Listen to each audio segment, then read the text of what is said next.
Multiverse, Story of a Conqueror. Chapter 16, Red Queen. Star's family had made. The following day, after a fantastic night with Alice, the group gathered in Alex's suite for breakfast, only to be met with 3 pairs of resentful eyes with dark circles from Jill, Terry, and Angela. The former 2 were envious as they looked at Alice, whose skin glowed after being watered by Alex. P.S. From now on, I'll use Angela instead of Angie. To make amends, Alex used his magic to heal the dark circles under their eyes. Angela, grateful for this gesture, even planted a sweet kiss on his cheek. As for Jill and Terry, their hearts were filled with the desire to experience the same effects as Alice. Throughout breakfast, Alex endured the greedy looks from Jill and Terry. After breakfast, the girls decided to rest in Alex's room for various reasons. Angela wanted to spend more time with her big brother, whom she considered her last family member after her father's death. Alice was still in the honeymoon phase, while Jill and Terry sought to strengthen their relationship with him. Alex allowed the girls to do as they pleased and then surprised everyone in the room, including Alice, by taking out the Red Queen mainframe from his system storage.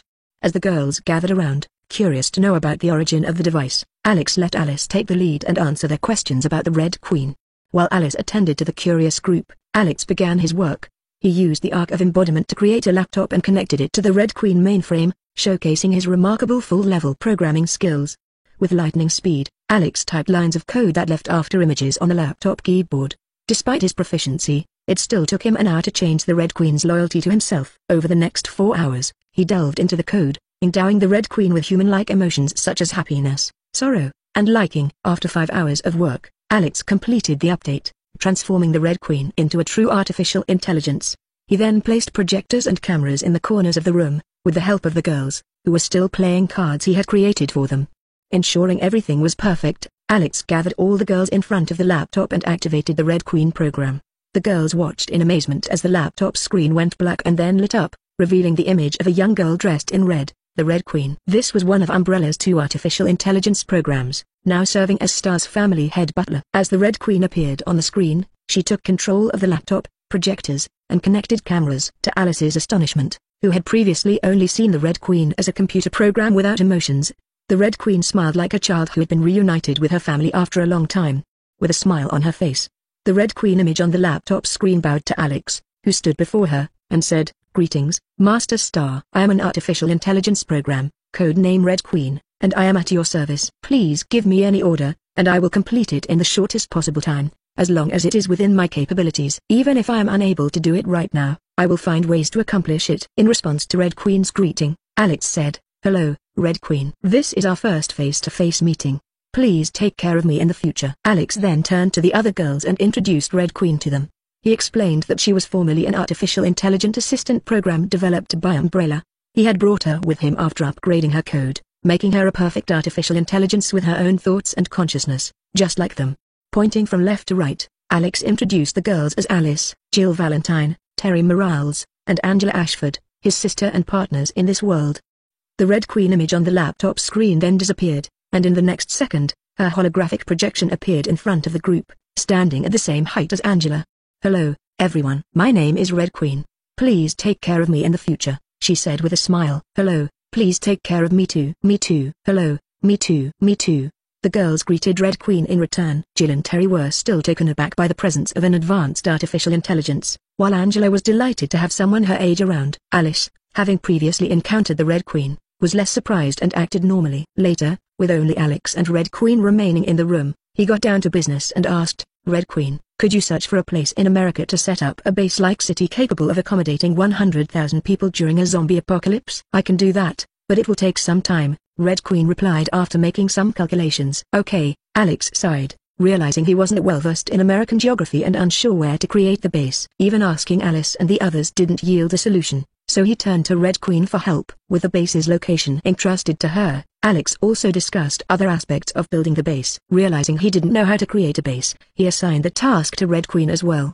He asked her to create a blueprint of the base after confirming the location with him, and then to contact material contractors to supply the necessary materials. Alex would collect the materials using teleportation. As for the problem of obtaining money for the project, Red Queen took it upon herself. Making money was not a big challenge for an entity like her in the modern world where most transactions were digital. She could directly hack into shady bank accounts around the world and convert the black money into white money, which could be used to purchase materials or for the group's needs.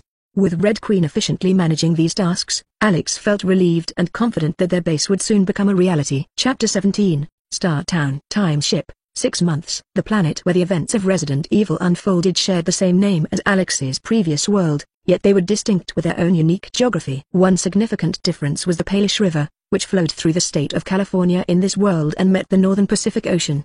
Though uncertain if this river existed in his previous world, Alex knew it had been strategically chosen by the Red Queen to establish a base for the zombie apocalypse in the world of Resident Evil, near Palos Lake. The Palos Valley, surrounding Palos Lake, proved to be an ideal location for their zombie apocalypse shelter. Nestled between two parallel mountain ranges, the spacious plain valley provided a perfect setting for the Palos River to flow. 6 months had passed since Alex and the group arrived at this location. With the combined efforts of 10,000 people and numerous items gathered from the two modules, they had successfully transformed the Palos Valley into a self-sufficient doomsday survival base. Now, two 30-meters-tall walls guarded each end of the valley. Within the valley stood Star City, established by Alex and the group. The city's layout consisted of roads forming graceful arcs, with the Star Mansion at its heart, a 3-story villa located on the coast of Palos Lake, serving as the living quarters for Alex and the others. As the sun's rays entered the master bedroom of Star Mansion, Alice and Alex woke up side by side. After freshening up and taking a shower, the couple joined the rest of the group downstairs. Jill, Terry, and Angela were already waiting at the dining table, where Terry had prepared a variety of breakfast options. "Good morning, everyone," Alex greeted the group as he took his seat. He playfully ruffled Angela's hair as he passed by, causing her to puff her cheeks in mock anger. "Ahoo, big brother. How many times have I told you not to mess up my hair in the morning? Now look, it's turned into a bird's nest, and you have to fix it," Angela said, feigning annoyance. To an outsider, it might seem like a genuine argument, but everyone at the table knew it was just their morning ritual. Alex would playfully ruffle Angela's hair, followed by her playful scolding, and then he would comb her hair to reconcile and strengthen their bond.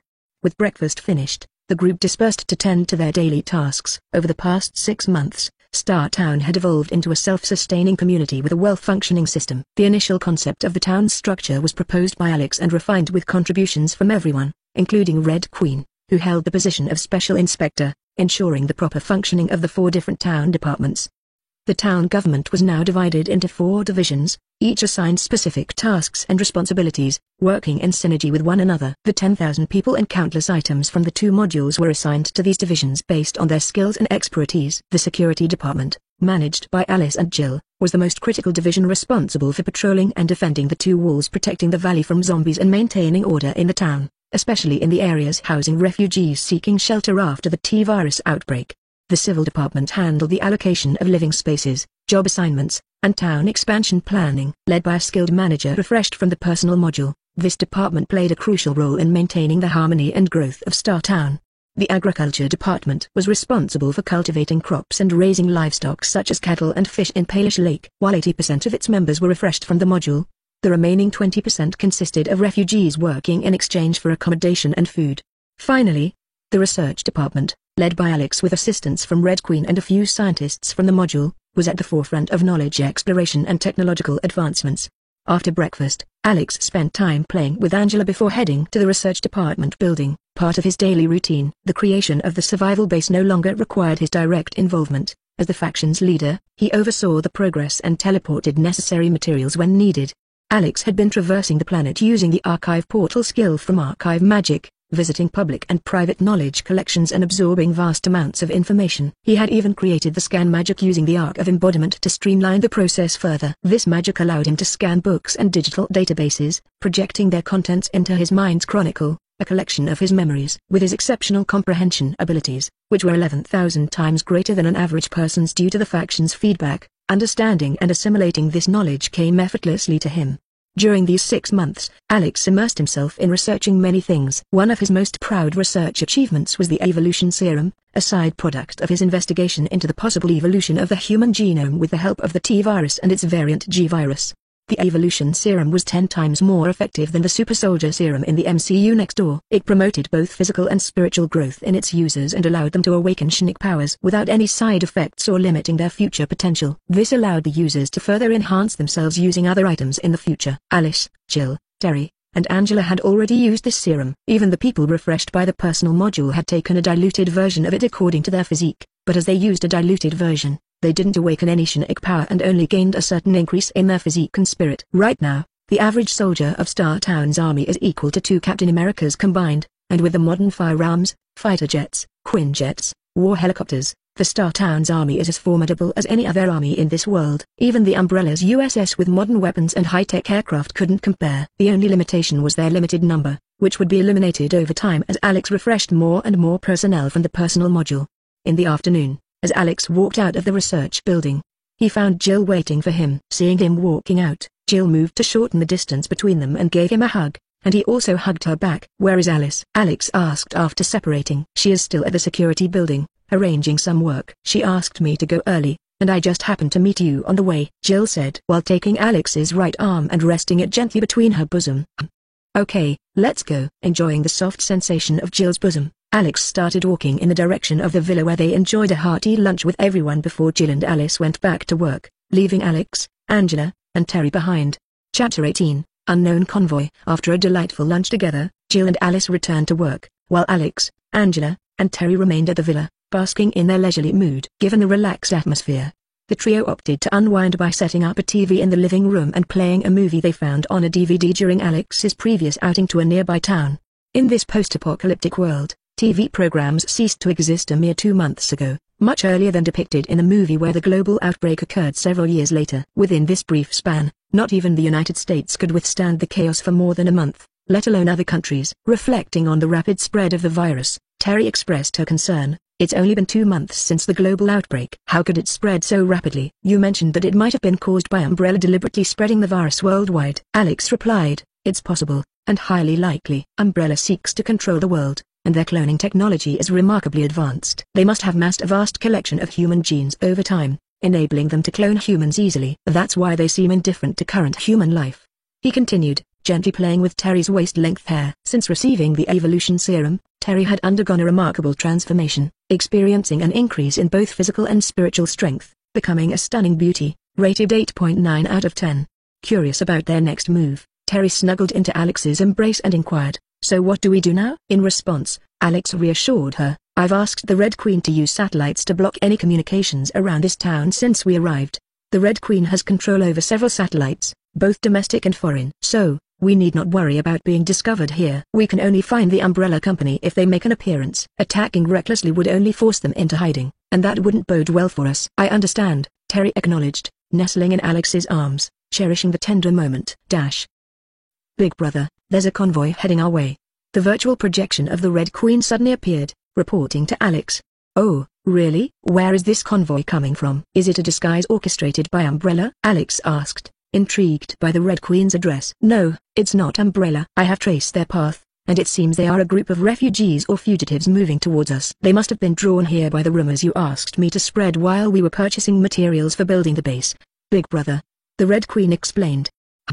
"How long until the convoy reaches us?" Alex inquired further, as he had ordered the Red Queen to spread these rumors to attract refugees once the apocalypse started. "It'll take about 2 hours to reach the mountain pass," the Red Queen replied. "Notify the security department, ask them to be vigilant, and find out who these people are," Alex instructed the Red Queen.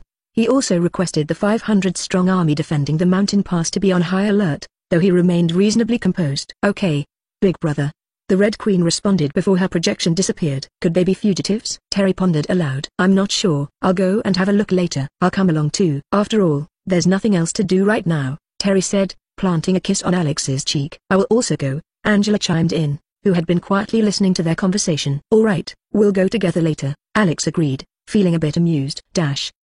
A convoy set out from the villa. Under the protection of fully armed guards, Alex, Terry, and Angela embarked on the journey to the mountain pass in the car. As they passed through Star Town, the atmosphere remained harmonious, devoid of chaos. However, in this new world, money was no longer in use. Instead, materials were exchanged through earned points obtained by labor. Appreciating the safety and provisions offered by Alex, the refugees were grateful to him. Not only did he offer them shelter, but he also allowed them to exchange their labor for essential materials, faring much better than in the outside world. Having encountered zombies outside, they had become acutely aware of the dangers, which discouraged any thoughts of rebellion in the town. They knew the strength of the town army, and Alex had occasionally showcased his power, ensuring their obedience. The convoy arrived at the mountain pass in about 20 minutes. Alex and his group exited the car and looked up at the nearly 20-meter high wall. They stepped into the elevator and reached the top of the high wall. "Report, Major Mike of the security department has met the officers. Please come this way, Mom. Alice is waiting for you. Mike saluted Sue Chen, Terry,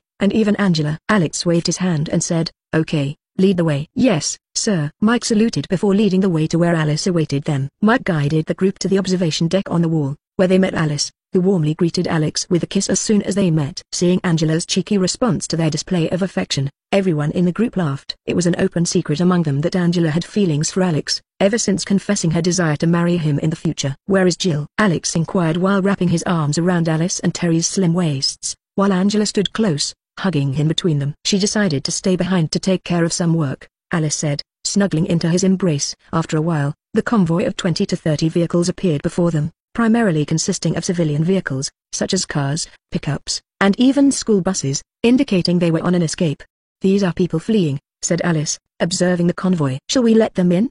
Look, there are many children. Mike, tell them all to get out of the vehicles, and then have someone collect their weapons, Alex ordered. Yes, sir. Chapter 19. Receiving the convoy. A massive convoy was on its way to Star Town. In one of the off-road vehicles, a woman dressed in jeans, with a super fit physique and a gorgeous face, spoke through the walkie-talkie. Carlos, how much longer till we reach our destination? Will be the soon. According to the map, after passing the mountain ahead, you'll see the entrance to Place Valley in 5 minutes, tops. Claire, Carlos responded over the intercom.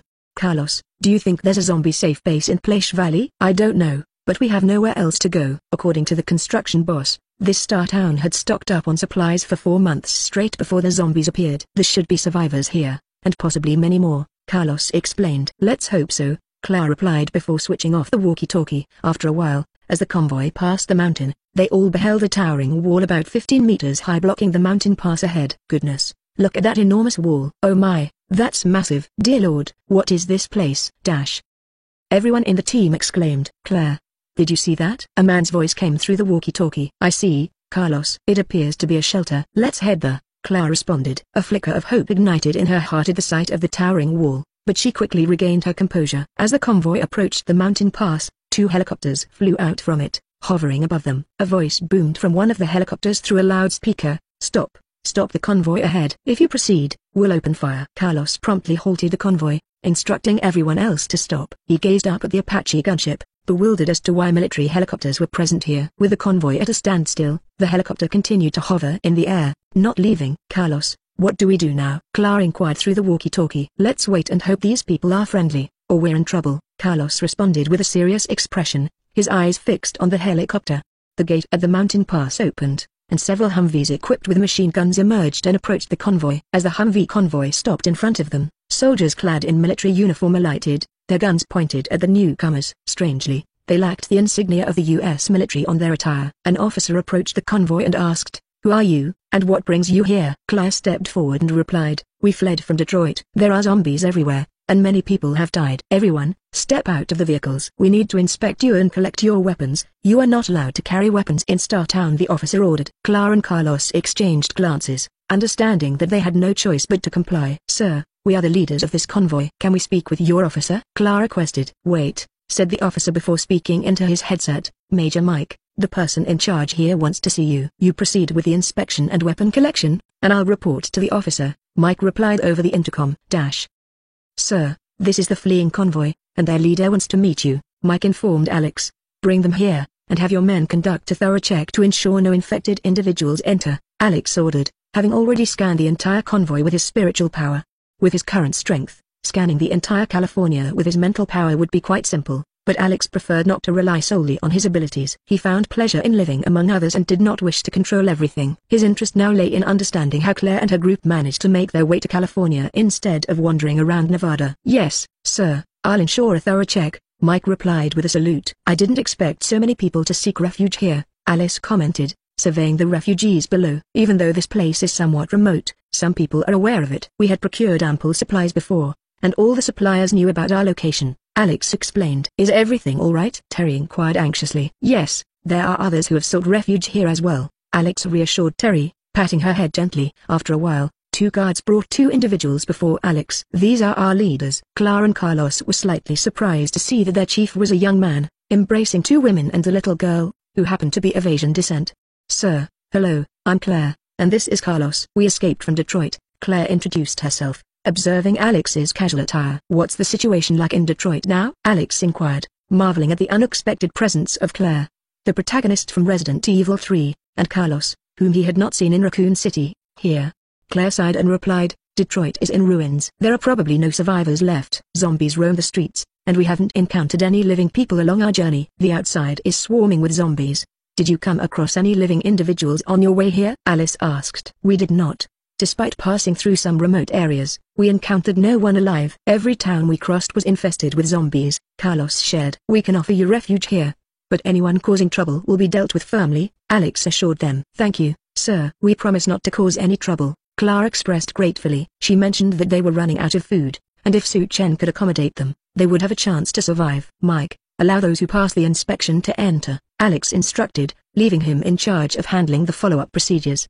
"Yes, sir," Mike saluted. "You also need to maintain order. Have your people line up, and those who are not infected can enter. Additionally, collect their weapons," Alex ordered Claire and Carlos. "Understood. Thank you, sir." After Claire and Carlos finished speaking, they were led away by the guards and Mike. Alex, Alice, Terry, and Angela returned to the villa, now better informed about the dire situation outside. While they previously relied on the Red Queen for updates, witnessing a convoy of refugees arriving emphasized the severity of the situation.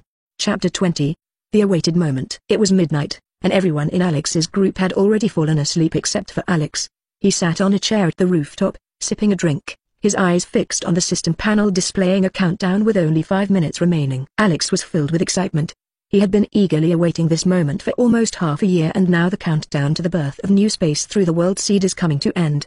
The World Seed is an incredibly powerful and unique artifact in Alex's possession. It was granted to him as a reward from the system when he fulfilled the achievement conditions of creating a foothold in the world. This seed possesses the ability to give birth to a new reality, and it is soul-bound to Alex, making him its creator and controller. The World Seed operates through a sophisticated mechanism that involves absorbing the 7 elements of fire, water, earth, lightning, air, light, darkness, and space, time from the outside world through Alex. This process is conducted in a way that doesn't harm the external environment. The more powerful Alex becomes, the faster the seed absorbs these elements, expediting the birth of the new reality. Initially, when Alex obtained the seed, the system estimated it would take 50 years before the new reality was born. However, due to Alex's increased strength, it only took half a year. So, there was every reason for Alex to be excited and happy. As he continued to watch the countdown while sipping his tea, the moment it reached 0, the system notified him with a distinctive ding. "Ding. Congratulations, host. The World Seed has germinated, giving birth to a new reality with an initial space of 10 cubic kilometers." The system also provided some important notes for Alex. 1. The space of the world would increase with the introduction of new world components, such as living beings, plants, animals, bacteria, birds, etc., corresponding to their energy levels. 2. After giving birth to the new reality, it would continue to absorb the 7 elements through the host, producing origin liquid with unimaginable effects.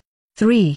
All living beings entering this reality would be subjected to a loyalty contract with the host, which couldn't be cancelled. Those eligible to be familiars would automatically become the host's familiars. 4.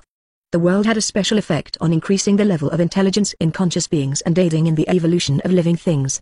The target for this effect needed to be personally selected by the host. As the mechanical voice faded, a more detailed information about the world was transferred into Alex's mind by the system, some of which he already knew from when he received the seed. Excitement and anticipation filled Alex's eyes as he realized that the world's capabilities were even more amazing than the system had initially explained. The world, while soul-bound to him, also acted as a barrier protecting his soul and consciousness from external interference. Furthermore, Alex's energy reserve was now directly connected to the small world, allowing him to use it as an energy source in times of crisis.